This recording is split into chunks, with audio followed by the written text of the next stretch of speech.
bem. Deu para tomar um cafezinho? Então vamos para o nosso segundo bloco, mais 20 minutinhos estudando sobre santificação, tá bom? Existem duas palavras que melhor definem a palavra santificação. Quais são as duas palavras? A primeira é separado. A palavra santificação, quando nós buscamos o sentido dessa palavra nas línguas originais, né?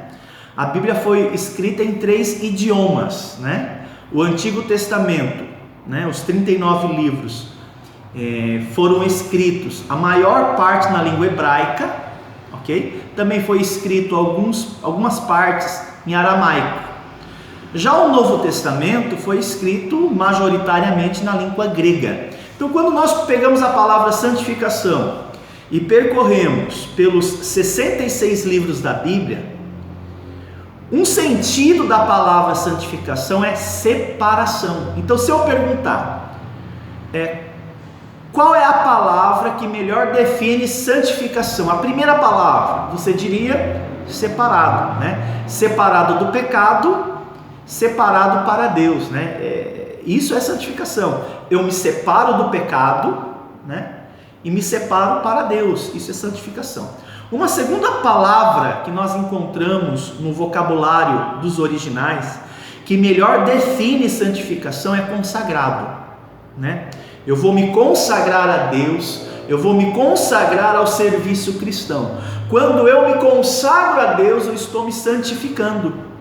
Quando eu me consagro ao serviço cristão, dedicado a Deus, eu estou sim me santificando, ok? De forma geral, o sentido da palavra santificação quer dizer exatamente isso: separado de práticas pecaminosas e consagrados para Deus e para o serviço cristão, tá bom?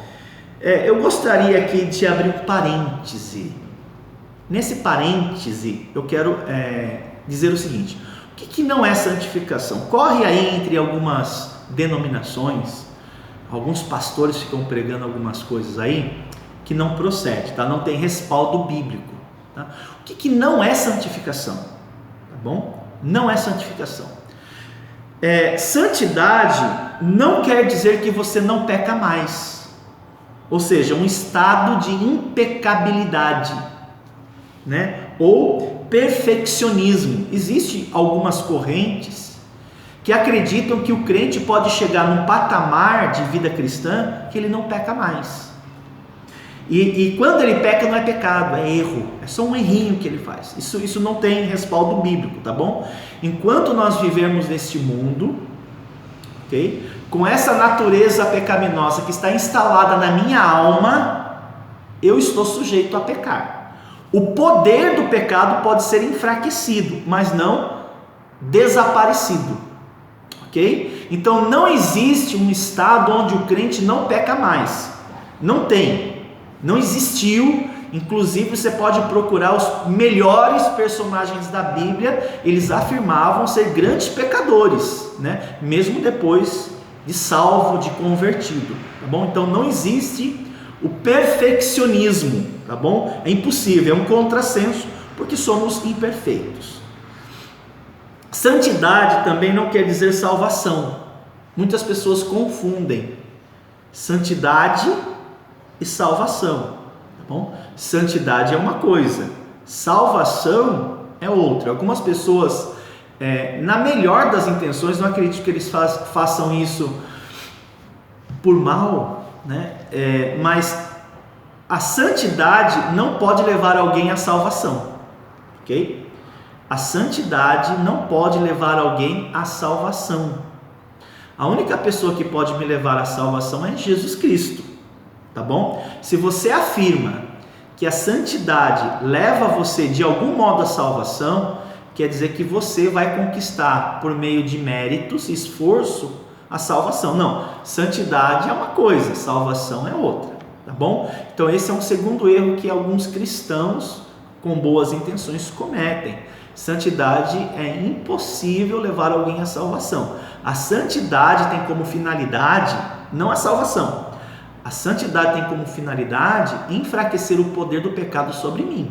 mas eu ainda vou pecar. Desse modo, se eu acreditasse que a santidade me levaria à salvação, por mais que eu tentasse e lograsse êxito em alguns momentos, eu não iria conseguir, né? Porque eu iria falhar em algum momento, tá bom?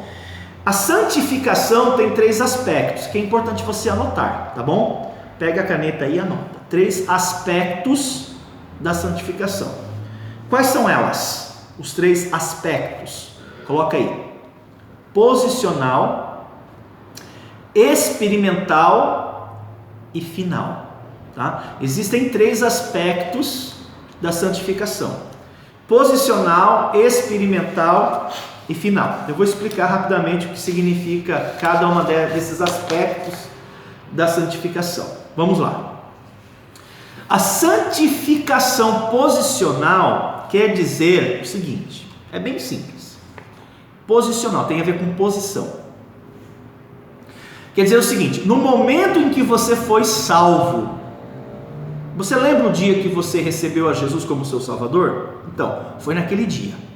Naquele dia, você recebeu uma santidade posicional. O que isso quer dizer? Que Deus te vê, Ele te vê não mais como uma pessoa pecadora. Deus te vê como um santo. Você é um santo. Não, pastor, eu sou um pecador. Sim, eu sei, mas santo de posição. Deus, Ele colocou você numa posição de santo. O que isso quer dizer? Quer dizer que você foi separado para Ele. Então, quando você lê na Bíblia, né? Aos santos que se encontram em Filipos, aos santos que se encontram em Corinto, né? Não convém aos santos, né? Nós temos essa expressão na Bíblia. Não quer dizer perfeitos, não quer dizer que eles não pecam mais, e também nem quer dizer que eles estão se esforçando para não pecar. Não é isso. Quando é dado esse título, quer dizer que aquelas pessoas foram separadas para Deus. Lembra que nós havíamos dito que uma palavra que define santificação é separado do pecado, separado para Deus, né? Então, quando Deus nos vê, Ele nos vê como santos, isto é, separados para Ele, tá bom? Então, esse é um aspecto de santidade. Então, às vezes você vai ler essa palavra santos, né? Não quer dizer que ele está falando de uma pessoa que não peca, não é isso.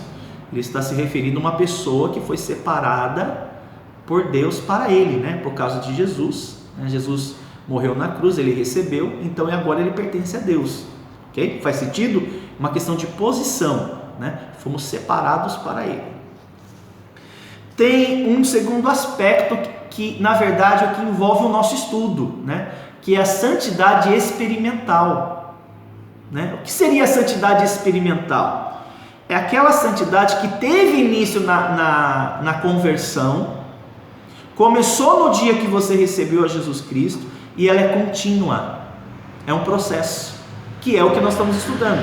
Nós estamos estudando a santificação experimental, né? Aquela que você faz morrer os desejos da carne, que eu falei tudo aquilo que eu falei até agora, né? Ela começa na conversão e ela vai até o momento em que Jesus glorificar os crentes, né? Nós sabemos que quando Jesus vier buscar a sua igreja, os mortos em Cristo vão ressurgir dentre os mortos, né? E os vivos serão transformados, serão glorificados. Essa palavra glorificação quer dizer que vai ser removida a natureza do pecado, né? Então ela começa na conversão e ela vai até a glorificação. Então nesse intervalo de tempo é o que você vive aqui nesse mundo, né? Então ela é contínua, ela precisa ser buscada, você precisa fazer morrer, você é transformado dia a dia, né? Tudo que a gente tem falado até agora. Essa é a santidade experimental. E a santidade final, né? O crente só vai alcançar na glorificação. Essa é a santidade final, ou seja, aí não vai pecar mais. Não vai pecar nem por pensamentos, nem por escolha e nem por natureza. Por quê? Porque a natureza de pecado que está inserida na nossa natureza humana, ela vai ser removida de nós. Ela vai ser destruída, né? Que chama o estado de glorificação. Aí eu não vou pecar mais. Nunca mais vai haver pecado, né? Então essa chama-se a santificação final, né? Ela vai acontecer naquele momento que eu acabei de explicar, quando Jesus voltar, ele vai ressuscitar aqueles que morreram em Cristo e os vivos serão transformados, glorificados. Aí nós não vamos pecar mais, tá bom? E todos os crentes serão semelhantes a Cristo. Completo. Aí é a salvação completa, né? Nós aguardamos esse dia. Irmãos, uma pergunta que eu quero deixar para vocês aí. Quem é que opera a santificação? Pensa um pouquinho. Quem é que opera a santificação? Quando nós estudamos a Bíblia, nós descobrimos que a santificação ela é operada por um Deus triuno, ok? Deus Pai, Deus Filho e Deus Espírito Santo, as três pessoas da divindade, o Pai, o Filho e o Espírito Santo, os três são agentes na santificação do homem. Mas quando nós estudamos a Bíblia, a gente vê mais a presença do Espírito Santo, né? Inclusive o Espírito Santo foi deixado para habitar no meu corpo para me santificar, né? Ele é o selo da minha redenção, né? Ele é a garantia da minha salvação, ele habita em mim, né? E é o Espírito Santo que me convence, é o Espírito Santo que me ilumina, é o Espírito Santo que me entristece, é o Espírito Santo que mostra para mim um caminho melhor, é Ele que fala comigo quando eu estou pecando, é Ele que mexe na minha consciência, né? É Ele que me incomoda, é Ele que me encoraja, é Ele que me consola. Então o Espírito Santo, que é Deus, né? Ele está em mim, trabalhando comigo diariamente. Então, se eu lhes perguntasse, quem é que opera a santificação na vida do homem salvo? A resposta é Deus, um Deus triuno. O Pai opera, o Filho opera e o Espírito Santo opera. Entretanto, a Bíblia afirma que é o Espírito Santo, por estar presente em nós, que foi incumbido dessa missão, de nos santificar, de nos separar para Deus e de nos consagrar a Deus e ao serviço cristão. Agora, isso não quer dizer que não haja participação do homem, né? Na salvação não há participação do homem, né? A salvação é totalmente pela graça de Deus, né? É Deus quem nos salva, é Ele quem nos convence, é Ele que nos resgata das trevas, e nós inclusive lutamos contra, né? E alguns por muitos anos lutaram contra. Já a santificação não, a santificação tem a participação de Deus, né? Mas tem o esforço humano, foi o que nós estudamos lá em Hebreus 12:14, né?